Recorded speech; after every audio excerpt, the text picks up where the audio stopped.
Funds کی عدم دستیابی سے ترقیاتی منصوبے التوا کا شکار، عام انتخابات میں ترقیاتی اسکیموں کے لیے منجمد فنڈز تاحال جاری نہ ہو سکے۔ رحمانیہ روڈ پر پرانی سبزی منڈی کے مقام پر زیر تعمیر پارک کے کام کو بریک لگ گئی۔ فنڈز کی عدم فراہمی کے باعث سول ورک اور ہارٹی کلچر ورک مکمل نہ ہو سکا۔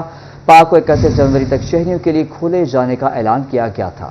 فنڈز کی عدم دستیابی سے ترقیاتی منصوبے التوا کا شکار، عام انتخابات میں ترقیاتی اسکیموں کے لیے منجمد فنڈز تاحال جاری نہ ہو سکے۔ رحمانیہ روڈ پر پرانی سبزی منڈی کے مقام پر زیر تعمیر پارک کے کاموں کو بریک لگ گئی۔ فنڈز کی عدم فراہمی کے باعث سول ورک اور ہارٹیکلچر ورک مکمل نہ ہو سکا۔ پارک کو 31 جنوری تک شہریوں کے لیے کھولے جانے کا اعلان بھی کیا گیا تھا۔ تفصیلات جانیں گے اس حوالے سے وقاص بیگ سے۔ وقاص، بتائیے گا۔ 31 جنوری کو رحمانیہ روڈ پر بننے والے اس نئے پارک کو شہریوں کے لیے کھولنے کا اعلان کیا گیا تھا، لیکن اعلان جو ہے بہرحال اعلان ہی رہا، چونکہ الیکشن سے قبل جو ہے ترقیاتی فنڈز منجمد ہوئے، جس کے بعد وہ فنڈز جو ہے وہ ریلیز نہیں ہو سکے۔ اس حوالے سے اگر بات کی جائے تو رحمانیہ روڈ پر بننے والے اس پارک کی تعمیر کا کام جو ہے الیکشن سے پہلے تک تو بڑی تیزی سے جاری رہا، لیکن اس کے بعد اس کام کو بریک لگتی ہوئی دکھائی دے رہی ہے۔ خاص طور پہ اگر بات کر لی جائے رحمانیہ روڈ پر بننے والے اس پارک کے مین گیٹس کو، تو دونوں مین گیٹس جو ہیں وہ تاحال مکمل نہیں ہو سکے، جبکہ دوسری جانب ہارٹی کلچر ورک کے لیے فنڈ جاری نہ ہونے کے باعث جو ہے اسی پارک کے 3 مختلف پلاٹ جنہیں گرین کیا جانا تھا، ان پر ہارٹی کلچر ورک جو ہے وہ شروع نہیں ہو سکا، جبکہ ڈانسنگ فاؤنٹین اور ڈانسنگ فاؤنٹین کے ملحقہ موجود آبشار جو ہے اس پر بھی تعمیراتی کام جو ہے وہ مکمل نہیں ہو سکا۔ اس حوالے سے اگر بات کی جائے تو پی ایچ اے ذرائع کا یہ کہنا ہے کہ جب تک فنڈز ریلیز نہیں کیے جاتے مزید کام جو ہے وہ نہیں کنٹینیو ہو سکے گا، جبکہ اس کی تکمیل جو ہے وہ بھی مزید تاخیر کا شکار ہوگی۔ اس حوالے سے ذرائع کا یہ بھی کہنا ہے کہ فنڈز کی عدم فراہمی کے باعث جہاں ہارٹیکلچر ورک جو ہے وہ اس وقت بند پڑا ہے، تو اسی طرح ساتھ ساتھ سول ورک جو ہے جس کو 3 مختلف حصوں میں ٹھیکوں میں دیا گیا تھا، تینوں ٹھیکیداروں کی جانب سے یہ کام بند ہے۔ خاص طور پہ اگر مین گیٹس کی اور ساتھ ساتھ واکنگ ٹریک کی بات کر لی جائے تو نہ واکنگ ٹریک جو ہے وہ مکمل ہو چکے ہیں اور نہ ہی اس کے علاوہ مین گیٹس کو مکمل کیا جا سکا ہے، جبکہ دوسرے حصے میں اگر بات کی جائے فاؤنٹین کی تو ڈانسنگ فاؤنٹین جو ہے اس کا آغاز تو کیا گیا تھا، لیکن 4 دیواری اور ملحقہ آبشار جو ہے وہ تاحال ممکن نہیں ہو سکی، جس کی بڑی وجہ فنڈز کی عدم فراہمی کو بتایا جا رہا ہے۔ پی ایچ اے ذرائع کا اس حوالے سے یہ کہنا ہے کہ فنڈز ریلیز ہونے کے بعد جو ہے تمام تر سول ورک اور ہارٹیکلچر ورک کا ایک بار پھر سے آغاز کیا جائے گا، جبکہ اس منصوبے کی تکمیل کی مقررہ مدت جو ہے وہ 31 جنوری رکھی گئی تھی اور آج 20 جنوری ہو چکی، لیکن منصوبہ جو ہے وہ تکمیل سے کوسوں دور جو ہے وہ دکھائی دے رہا ہے۔ جی 31 جنوری مدت رکھی گئی تھی، بہت شکریہ وقاص آپ کا۔ توبہ ٹیک سنگھ کے سب سے بڑے سرکاری اسپتال کی چھتیں خستہ حالی کا شکار، ٹوٹی پھوٹی چھتیں خطرے کی علامت، مریضوں کی زندگیاں داؤ پر لگ گئیں۔ اسپتال انتظامیہ نے محکمہ صحت اور بلڈنگ ڈپارٹمنٹ کو ایمرجنسی بنیادوں پر انسپیکشن کی استدعا کر دی۔ کتنے وارڈ کی چھتیں ٹوٹی پھوٹی ہیں اور خستہ حالی کا شکار ہیں، تفصیلات جانتے ہیں احمد ندیم سے۔ احمد ندیم، آگاہ کیجیے گا۔ ضلع کے سب سے بڑے سرکاری ہسپتال ڈی ایچ کیو میں جو ہے وہ او پی ڈی اور اس کے ساتھ ساتھ جو ہے سرجیکل وارڈ، اسی کے ساتھ ساتھ میڈیکل وارڈ کی جو بلڈنگز ہیں وہ خستہ حالی کا شکار ہو چکی ہیں اور خطرناک قرار دی گئی ہیں۔ اس حوالے سے جو ہے وہ ہسپتال انتظامیہ کی جانب سے جو ہے محکمہ سیکنڈری اینڈ پرائمری ہیلتھ کو جو ہے وہ مراسلہ لکھ کر آگاہ بھی کر دیا گیا۔ ہمارے ساتھ M S P H Q doctor Kashif Bajwa موجود ہیں۔ ڈاکٹر صاحب بتائیے گا کہ بلڈنگ کے حوالے سے جو ہے وہ مراسلہ لکھا گیا ہے، بلڈنگ کی کنڈیشن کیا ہے اور اس میں جو ہے وہ محکمہ پرائمری اور سیکنڈری ہیلتھ سے جو ہے وہ کتنے فنڈز مانگے گئے ہیں؟ جی بسم اللہ الرحمن الرحیم۔ یہ اپنا سوال جو تھا کہ ہماری بلڈنگ یہ کافی پرانی ہے اور اس کی جو چھتیں ہیں اس کے لیے مطلب کہ اس کے چیکنگ کے لیے ہم نے بلڈنگ ڈپارٹمنٹ کو لکھا ہے کہ وہ اس پہ آگاہ کریں اور اپنے پرائمری سیکنڈری ہیلتھ سے ہم نے اس کی کوئی فنڈز ڈیمانڈ کی تاکہ وہ ان کی جو ریپیئر ضرورت ہوگی جو ہمیں بلڈنگ ڈپارٹمنٹ کہے گا اس کے لیے وہ انشاءاللہ وہ ہمیں مل جائیں گے، اور بلڈنگ ڈپارٹمنٹ والے اس کی بی آر ایس کو انشاءاللہ اسی ویک میں ہمارے پاس ٹیم پہنچ رہی ہے، وہ جیسے ہی کہیں گے انشاءاللہ اس کے حوالے سے ہم کر لیں گے۔ آج بالکل ہسپتال کی عمارات کی صورتحال سے جو ہے وہ محکمے کو بھی آگاہ کر دیا گیا تھا۔ اس حوالے سے ان کا یہ کہنا ہے کہ آنے والے ہفتے میں جو ہے وہ انسپیکشن ٹیم جو ہے وہ ڈی ایچ کیو ہسپتال کا وزٹ کرے گی۔ انسپیکشن کے بعد جو ہے وہ احمد ندیم ہمیں تفصیلات سے آگاہ کر رہے تھے، آپ کا شکریہ۔ آپ کو بتائیں کہ جنگ کو شاہ جیونا اور سرگودا سے جوڑنے والا پل خستہ حالی کا شکار، پل کے پلرز میں دراڑیں، حفاظتی جنگلے ٹوٹنے لگے، پل کے ارد گرد سائن بورڈ بھی موجود نہیں، کب کوئی گاڑی نالے میں جا گرے کچھ پتہ نہیں ہے۔